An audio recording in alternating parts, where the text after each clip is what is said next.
I'm Tato Cat and welcome to my channel. Today we are playing The Letter. Previously, Ashton, Isabella, and Zach kind of had a meeting on what's going on with the ghostiness, and maybe this ghosty is actually the Ansem serial killer or whatever they call him, Ansem butcher, something like that. And we decided to take Isabella to her work and break in, basically. And in the meantime, Ashton talks to Seb and finds out some things.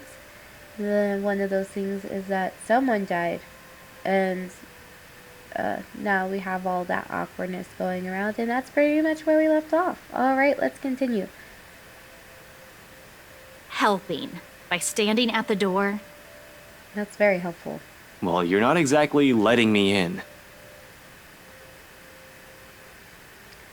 Despite what she says, she moves to block me when I try to enter. She must have expected this the second we walked up the building's entrance and counted the night shift guard to bar me and counted on the night shift guard to bar me from the place. It's reassuring to know she's somehow worried about me, although it's a bit misplaced at the moment. Besides, her concerns aside, I really can't let her get into the thick of things without me, not with all the problems on her plate right now. Isabella! Uh-oh, what? Seriously, Ash, Seb might get in trouble for this. You might get in even bigger trouble with your boss. Oh, he's just yelling at us now, okay. I thought, like, something was about to attack us. Goodness. And you're not? I mean, attack Isabella. We're not playing as Isabella anymore. This is a problem when I'm playing 12 different characters in a game. Goodness. We've already talked about this back at Zach's. It's out of the question. At least do it for Seb, please. He's a really nice guy. With the way things are going here, he's... On that, I agree with her. Seb's not such a bad fellow. Might be a little careless with his job and talks too much, but he means well. I'd hate to see that guy leave here with a bad record in case something goes wrong.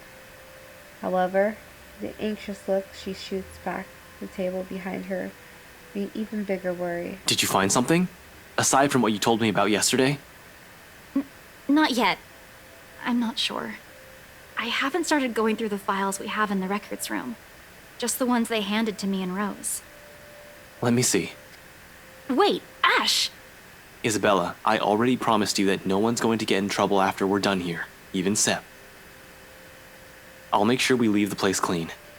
Yeah, we must save Seb. Her hesitation's still there. Split second of indecision as she tries to form an argument.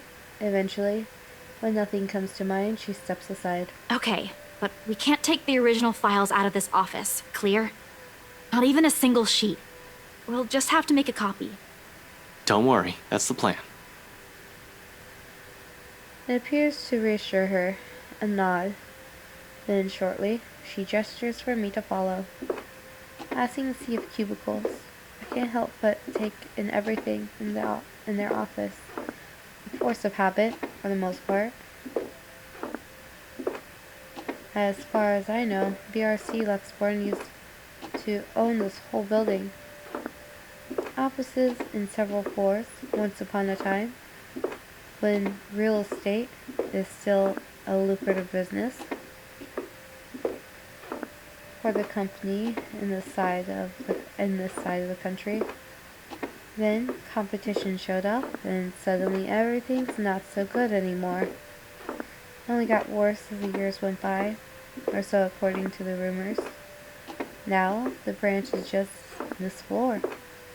Despite what the huge sign in the building's facade says. And frankly, it's not too hard to believe when one looks at the state of this room right now. A number of desks have been cleared out. Personal mementos are scarce, as if the employees have gone on an exodus. That'll be the downsizing, probably. Still worrisome though. Of course, I shake away all this when Isabella starts handing me the papers she's been looking through. Focus, Frey. There's no point in whining or dwelling on it any longer on it. That's why we're here in the first place. To find out what the real deal is, the old-fashioned way. Isabella's presence is a whole other blessing, too. I couldn't imagine how long this would take if I pushed going in here alone. Is this everything? Where are the documents you mentioned? Still locked up in the records room. Do you need them now? Yes. Bring them here. Everything that has to do with the mansion's sale. Even those who worked on it during the renovations. The cleanup, everything. Including your mandatory sign-in sheets.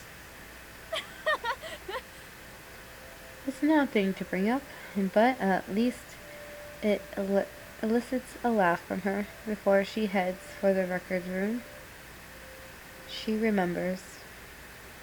No matter how weak the sound of it is from her usual ones, it's a welcome thing to hear. It reminds me that the Isabel I know is still in there. She returns minutes later with a thick stack of folders and binders. For the next half of an hour, we work in complete silence while we dig into everything. Not an easy task considering how thick the whole thing is, but there's two of us. In fact, Isabella does most of the work, sorting through contracts, the employee list, and stuff we won't need into the neat pile. Just the files for the restoration alone make up a stack of papers that's an inch thick. Third-party services providers hired by for the mansion, radiators, woodworking, plaster work, slated roofing, and a whole bunch of other things are well documented.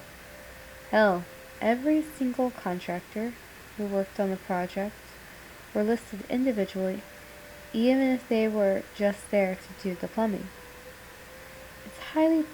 It's a high profile and high cost estate, alright. But with that scope comes the loopholes.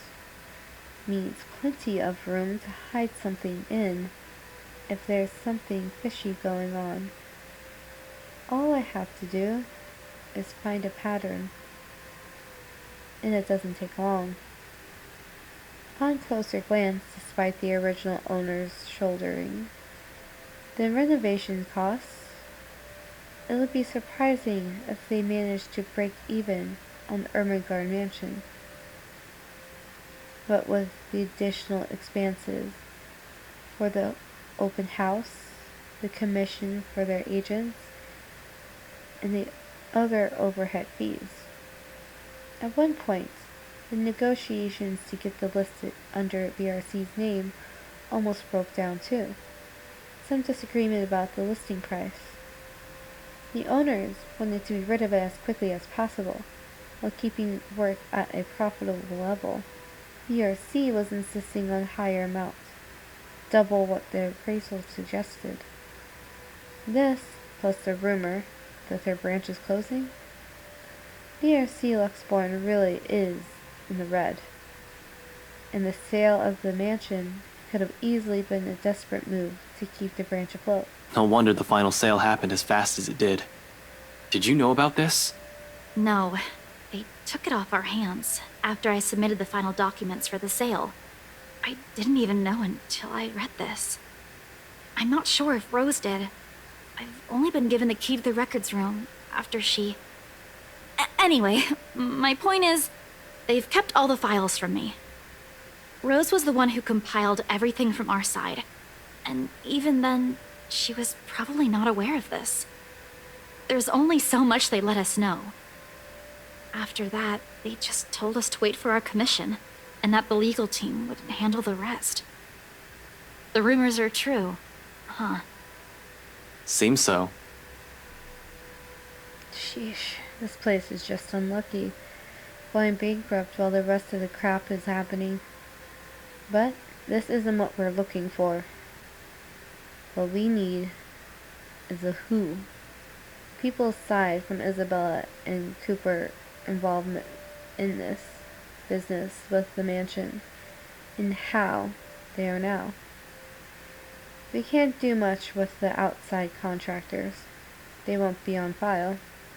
The employee list, on the other hand, even with 2 people working through the pile, the whole task still takes quite a while.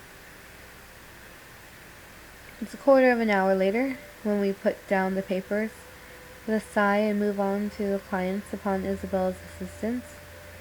For that, the sign-in form from the open house comes in handy. Something that gives me a laugh when I spy a fake name I wrote on the edge of the sheets. Beatrice Wilde. Hannah Wright, Luke Wright, Richard Frank, Osiah Vintu, Ashley,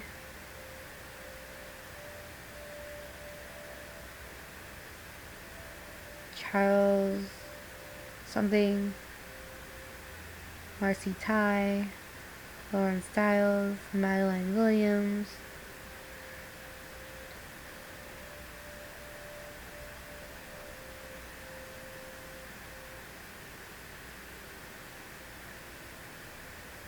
Why'd I even pick this name? It sounds so lame.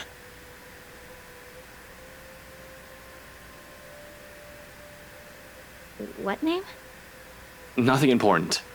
Just focus on those papers you have. We need to finish this soon, before Seb suspects anything.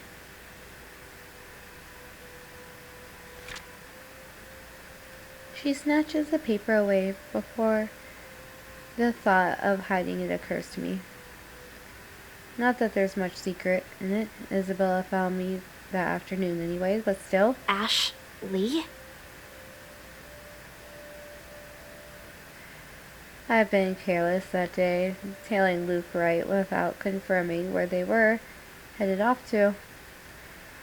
While the butler is terrible efficient in keeping their rights engagements from the public eye, there are other ways, if only I've given it the time of my day. In retrospect, I've been too eager, too impatient to find something that'll crack the case. I've been done with it, and be done with it. Maybe my failure goes as far back as the day of the open house, not during the party last night. Yeah, well, I was pressed for time. Seriously, Ash Lee? Were you even trying? Oh, come on. You didn't even notice I was the one who wrote it down. Of course I wouldn't. Only an idiot would use his real name. It worked, though. Admit it. It's genius. Who would have thought, huh? She responds with a roll of her eyes, then drops the matter entirely, but by shoving the paper back into my hands. We lapse back to our respective tasks afterwards, wordlessly skimming through everything. Read, set aside, get another one. Looking back at the sign-in sheet, I spot Luke Wright and Hannah Wright listed up top. Not that I don't know about them already, of course, but scanning through the list, a name immediately comes to my attention. Madeline Williams. Who's that?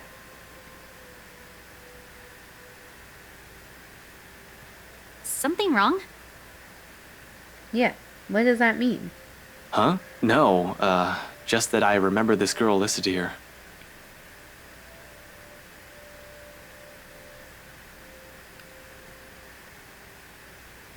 She frowns, moves her seat closer to take a careful read at the sheet. There's a long moment.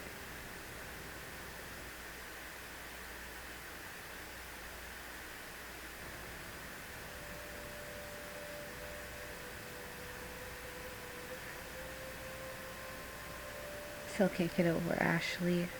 It's a pretty signature.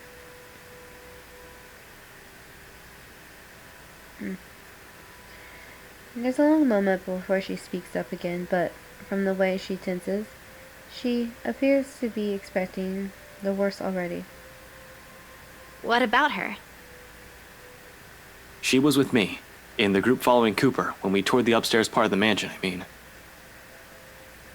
Rather loud one, especially when we took a peek into the attic. Kept talking about the ghost stories the whole tour. Then, do you? Do you think she's... She was reported missing 3 days after. There was a ruckus at the precinct the day her family filed it. Threats were naturally given at the lack of progress days later. Desperate ones. Her family is willing to shell out all the cash they have just to find her. To no avail, unfortunately. Officer Benjamin has been in a bad mood ever since he spoke with them. But what can he do? What can we do? He's tied. We're all tied. There's only so much we're able to do with everything that has been shoved onto our hands recently. She still hasn't been found. It's already been a week. Isabella makes no further comment, aside from a nod. Instead, she sits back on her chair, with a distant look in her eyes, her hands balling to a fist as she struggles with her frustration, or maybe it's anger. But the moment doesn't last too long. Soon, her grip loosens and she folds her hands back on her lap. Her expression, however, is one I've seen too many times in the mirror. What does one say to a person burdened not by one loss, but many, who carries it in her shoulders like a badge of shame? I've yet to find the answer to that myself. Until then, the only way is forward, press on to see where our attempts at fixing our mistakes might lead us.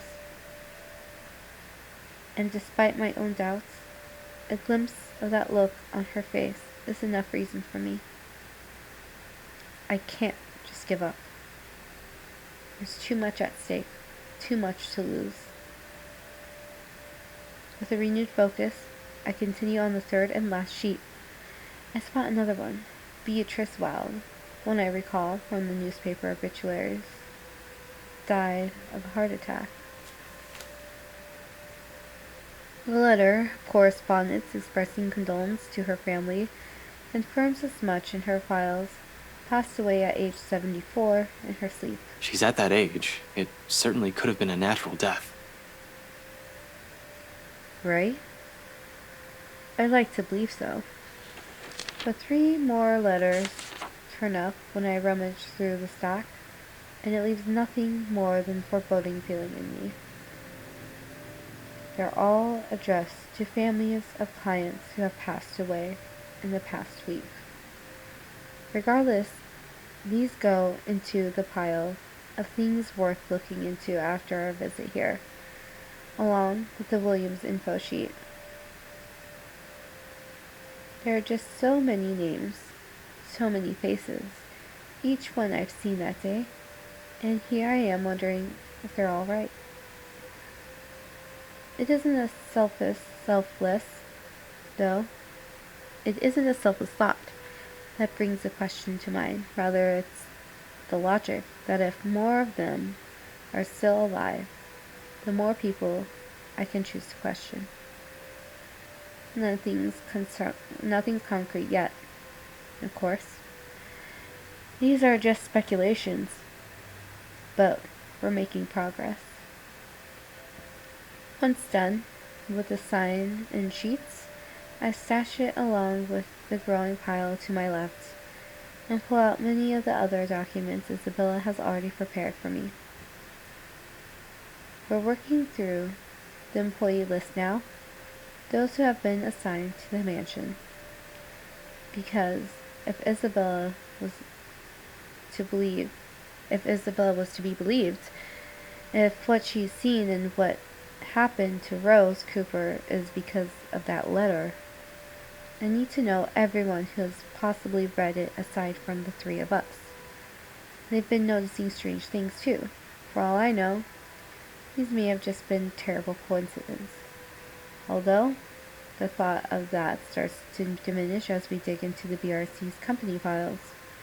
15 minutes later, the stack close to my elbow is risen from 5 to 21 different dossiers. Client and employee documentation, people who have either visited the open house or worked on the property in some capacity since the letter's discovery. Turns out there were 2 more employees who handled the mansion directly aside from Cooper and Isabella. Christian Tsai, the real estate specialist, and Mark Julius. Jean Marie, the estate appraiser. This C guy, he was in custody just the other day. See, Tsai, whatever. Really? Sir John has been looking for him. He stopped reporting to work a few weeks ago. Are you sure it's the same person? Yep, this is him. Folks at the precinct said they went to his house after a noise complaint. They found him just acting all crazy. Had to take him in when he started getting violent. He kept screaming about a woman. A woman. Fantastic. Immediately, she stiffens. I don't want to bring it up or imply a connection to Isabella's story, but that is exactly what happened. It was driving the guards mad, but he didn't last too long in there. A few hours in, and he just started bashing his own head against the wall, and, well, it was messy, to say the least. Oh, no. We had no idea. Is he okay? HR just marked him as AWOL because none of their calls would get through. He's in the hospital right now. I heard they're putting him into a psychiatric ward as soon as he recovers. He's still a bit unstable. Jean Marie, on the other hand, his employee file notes his date of leaving and even when his final payment had been given. Along with it, there's a letter to his family about the appraiser being found dead in the office. Communication is hush-hush, and there's mention of compensation if they don't talk about it to the media. Inspector Abigail has often scolded me for not reading the reports on a regular basis, but I try to keep up to date as much as I can. When I do, I make sure I'm aware of the gist of what's going on in my city. This never reached the police's ears or the health and safety executive. Do you know about this guy? One glance at her says everything. They've hidden it from the media, they've kept it from the police. It's not surprising this will also be a secret from someone of Isabella's position in this company. Fuck. Rose was looking for him. Last week. We haven't heard anything from him either. Until now. They never mentioned this to us. Business going under and someone dies while working here? Of course they want to keep it quiet. It's bad publicity. This whole thing is just getting freakier by the minute. Nevertheless, I hand the files for Isabella to make a copy of. The pages with their names, addresses, and contact numbers will do. We'll start with the ones who live within the city. Sometimes there are things you really can't just brush off as mere coincidence. In my line of work, once a pattern pops up, it's only right to be suspicious. Especially if the thing with C, it hits too close to the stuff my own friends have been telling me. All of this? Yes, all of this, Isabella. It's considerably thinner than the one she brought in, yet somehow the way she hugs the folder close to herself makes it seem heavier. Like she's hanging on to it in the same manner one will latch onto a lifeline. Only the noteworthy ones. And those that might still be alive might She doesn't need to know that. We can't check the outside contractors, but the guys with the direct connection to BRC and the people who attended the open house should be enough. We don't have time to see how everyone's doing, especially if what you said is true. For a second, she appears about to argue, then quickly decides against it and hides it away before anyone reads the question in her face. Then, in a too abrupt motion, she turns towards the copier and gets to work. Soon the only machine's consistent thrum fills the air around us, while I keep myself busy cleaning up the mess we've made. The lack of talk is awkward, to put it mildly, disturbing at worst. I've gotten so used to letting her just babble away whenever it's just the two of us. Okay, so new journal.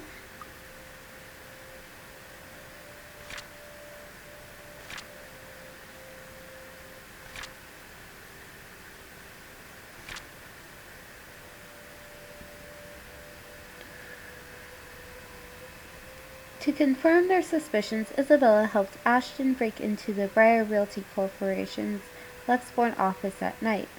There the files they found revealed the real deal with the mansion sale that was unknown even to Isabella, and something possibly more terrible.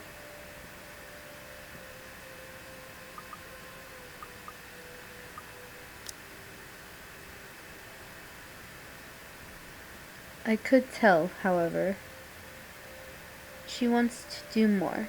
She wants to fix this mess herself, and that desire makes her antsy.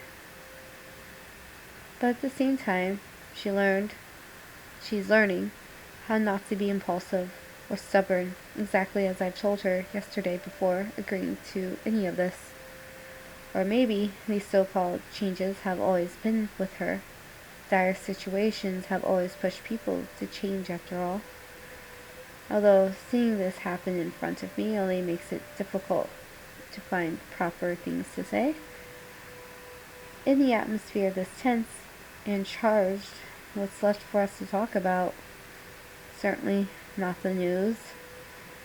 What's worse is when you only realize all of the hindsight right after you've already ran your mouth off. You know, for a house your company seems to be in a hurry to sell, they still made quite a fortune out of it.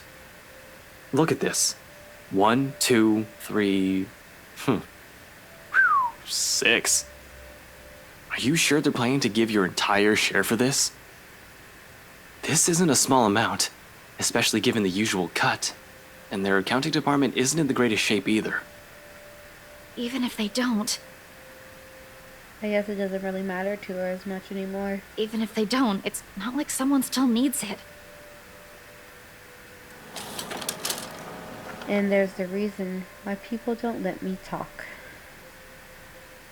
Silence once again descends throughout the room, denser compared to the ones we've shared tonight. Behind me I can still hear her movements, sharp and precise, while she feeds the originals to the machine. Then with one last click, all of it stops. Her feet shuffles lightly against the floor. When she moves away, something creaks softly, probably the table, as she settles her weight against its side. By this time, an apology is already at the tip of my tongue, but... Belle, Papa's gone, Ash. Oh, she told us. Within those scant few seconds, everything between us shifts as the gravity of her words sinks. Right then and there, something harsh and immovable rises between us. Death is something I'm familiar with. Almost 10 years in the police force, and it's impossible not to be acquainted with it. But this is different from those dead bodies we examined in forensics. A far cry from the victims we found on a bad investigation. Those I could easily distance myself from. No emotional attachments, no need for pretenses. Yet, somehow, somehow, I still find myself grasping for the things to tell her. Any words of comfort that'll dull the pain.